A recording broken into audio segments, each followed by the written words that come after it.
Hey, Pretty Girl Club. Welcome back to the Storytime series.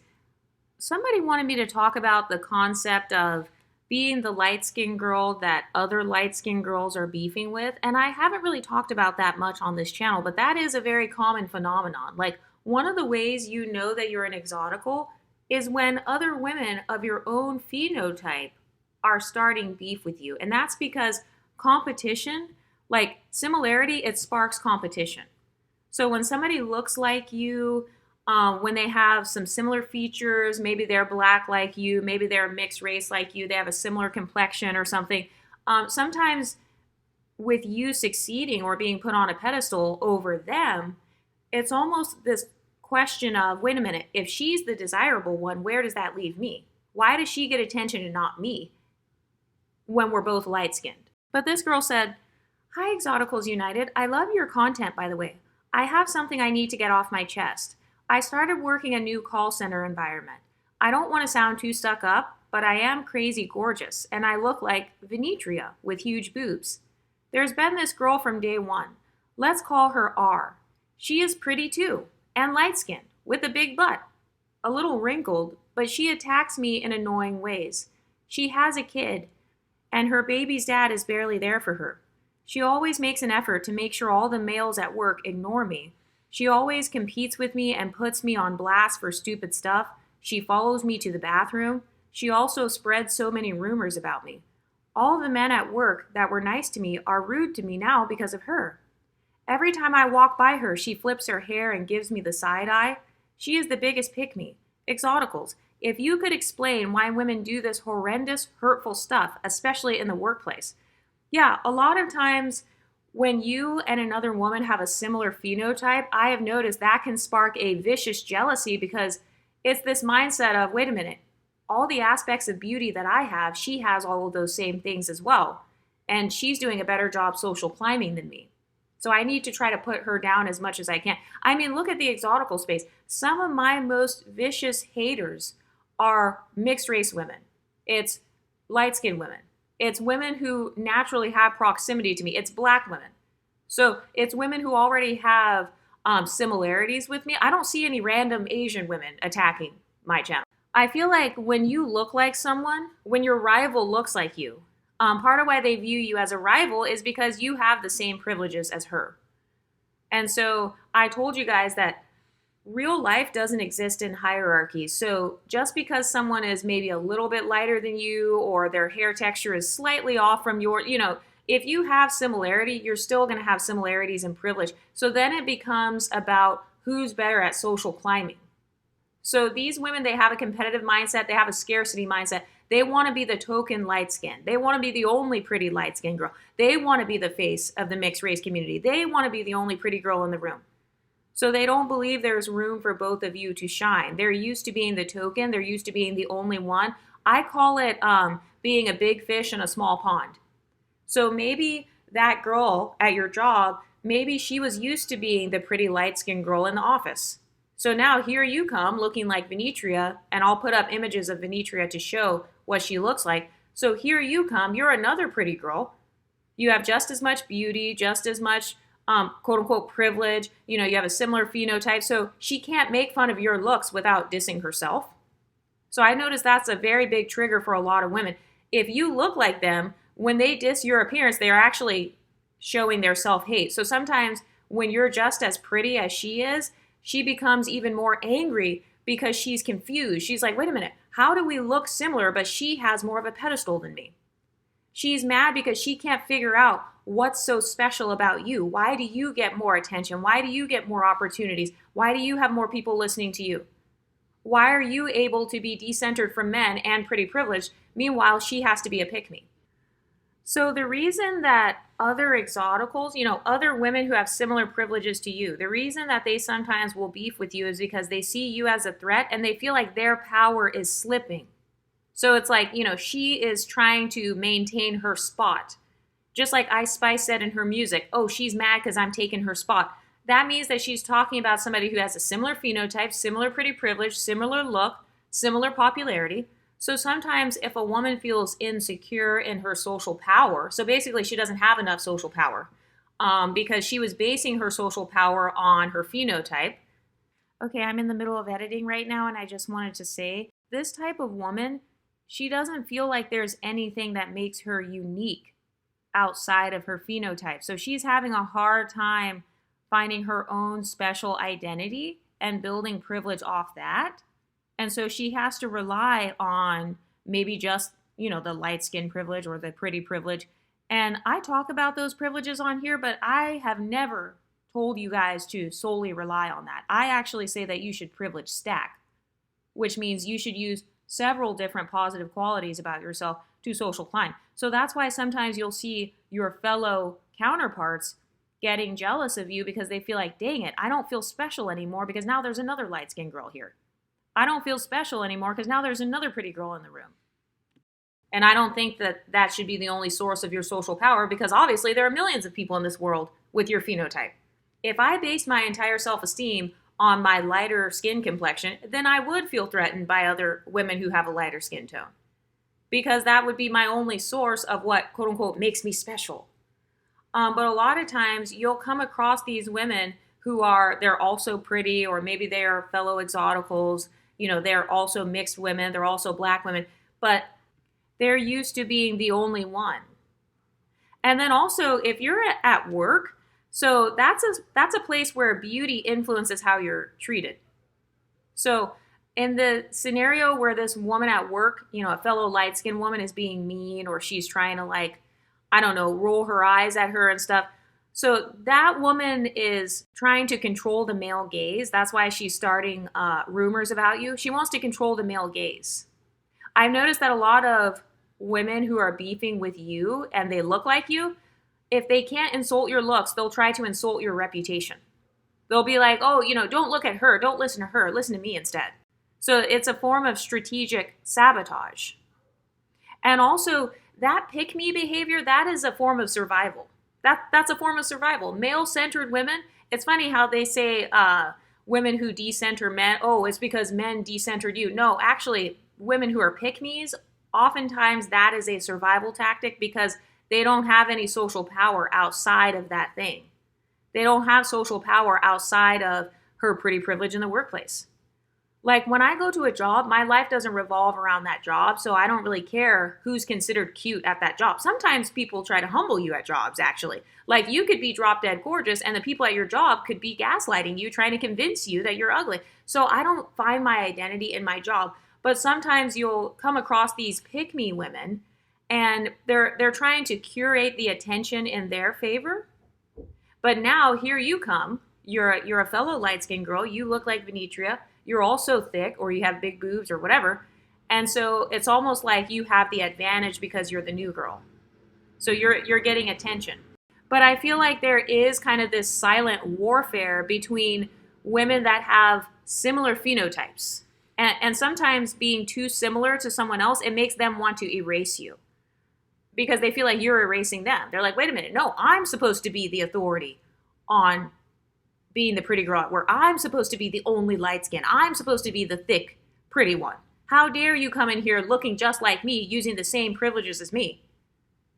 So that's pick-me behavior. It's rooted in fear. And they're basically using beauty as a battlefield. It's like, I'm competing with you for social status. She views you as competition because you have the same phenotype as her. Another thing that happens with fellow exoticals as well, like fellow pretty women with the same phenotype, another thing that happens with them is they already know that you are comparable to them in terms of looks because you guys look alike. You both have light skin, you both have similar eye color, whatever. So they already know, okay, she's the same level as me in terms of looks. So now I'm going to compare other areas of my life to hers so I can try to see who's better. Oh, she's getting more male attention than me. Oh, she has more followers than me. She has more likes than me. She comes from a classier background than me. She's more articulate than me. She has a higher position at work than me. Have you ever noticed that? It's usually women who look like you who are comparing their other areas of their life to yours. They don't feel like they can one-up you in looks because you guys both look similar. You look exactly the same. And so they'll try to one-up you in other areas, like with the male gaze, or they will try to put you down and cut you down to size in order to make themselves feel better. And it also reminded me of this TikTok video that I just came across today. Be sure to follow the Exoticals on TikTok. There is a pretty girl who has a TikTok where she puts all my quotes on there. So you can follow her. I also have a TikTok, but I'm not very active on there. But I came across a video of a she appears to be a light-skinned monoracial black woman. I'm not sure about that, but I believe she is. So I came across a video and she was essentially talking about how the exotical space is just, we're like a bunch of narcissists and stuff. So let's take a look at this video because this is the same phenomenon that I'm talking about. Like, back on the faceless account thing and like back on pretty girl YouTube and pretty girl faceless accounts, like, I feel like there's a level of narcissism, and I'm not saying narcissism is a bad thing. Like, I used to think narcissism was a terrible thing until I realized that people who don't want people to be narcissistic are the codependent people who are still being narcissistic, just like in a very indirect way. Like, you need to change so you can better please me, or like you need to like stop caring so much about yourself so you can care about me a little bit more. Like, that's still narcissistic. But what scares me, or like what makes me feel uncomfortable when it comes to these pretty girl faceless accounts, is that you're so confident and like, what if we saw your face and we thought, nah. Okay, let's pause it right there. She is exposing what I call an external locus of control, because she's saying, what if we saw your face, talking about the exotical space, and we all decided you're not pretty? In the exotical space, when we create these channels, we're not searching for random validation from people on the internet, especially not people who are questioning our beauty to begin with. So that's the difference between myself and this TikTok creator here. She's the type of woman who's scared of people calling her ugly. She's scared of people looking at her face and saying, nah, she's not all that. And so she doesn't have the confidence to go on a faceless YouTube account and talk about like her pretty privilege, because she has what I call the fear of being exposed. So it's almost like this form of imposter syndrome.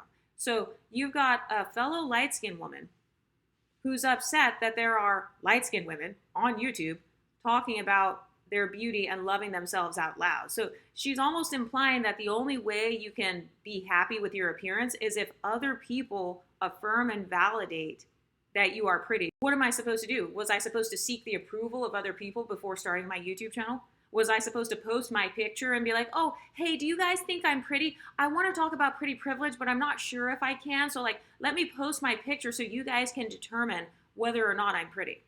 If society treats you as pretty, then you have pretty privilege, and that's it. So you can tell that she's already uncomfortable with the fact that we don't feel the need to prove our beauty to other people. She's like, wait a minute, I have to show my face in order for people to listen to me. That would suck. Like, I'm sitting there like, what the heck? Like, if only I had a smidgen of this confidence. Okay, and there you have the psychological jackpot right there. She admits that she does not have the same level of confidence that we have in the exotical space. So this proves my point that oftentimes when other light-skinned women are randomly beefing with you, other women whose phenotype is not far off than yours, they may not be jealous of your appearance per se because you look just like them. It's more so your confidence. It's the fact that you're able to love yourself out loud. You believe you're so beautiful to the point where you don't even have to prove yourself by showing yourself on the internet before creating a YouTube channel. So it's the confidence in your identity. That's what they feel threatened by. That's what makes them feel replaced and invisible. Because she has the same skin complexion as you and not even a smidgen of your confidence.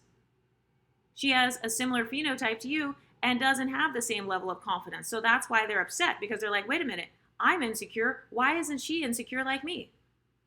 I'm scared of people thinking I'm ugly, so why isn't she scared of people thinking she's ugly? So where would I be in life if I had a smidgen of this confidence? But all I can think is like, what if we saw your face and you actually weren't that like conventionally attractive, Okay, so I wanted to pause it right here because she says, what if you were not conventionally attractive? I've noticed in Black culture, they have an obsession with how they compare to whiteness. So in their minds, conventionally attractive just means white, okay? It means as white as possible, blonde hair, blue eyes, being skinny, and that's their definition of conventionally attractive, which I strongly disagree with. I think there are women of color all over the world who are definitely attractive. And also, notice how she doesn't define what conventionally attractive means. When I think of someone that's conventionally attractive, all I'm thinking of is you may have cross-cultural appeal. So that means you have the signifiers of health or maybe youth. So smooth, clear skin, straight white teeth. And so for her saying things like, what if, notice how she's focused on the what if. What if she's not that pretty? What if she doesn't measure up? What if she doesn't meet conventional beauty standards? Notice how none of this TikTok is addressing any of our actual talking points. It's all just speculation. And this is exactly why a lot of us are faceless, because a lot of women like to deflect onto what we look like personally. They don't want to talk about our actual talking points. They'd rather talk about how pretty we are or we're not. If you think that we are ugly, just don't watch the content.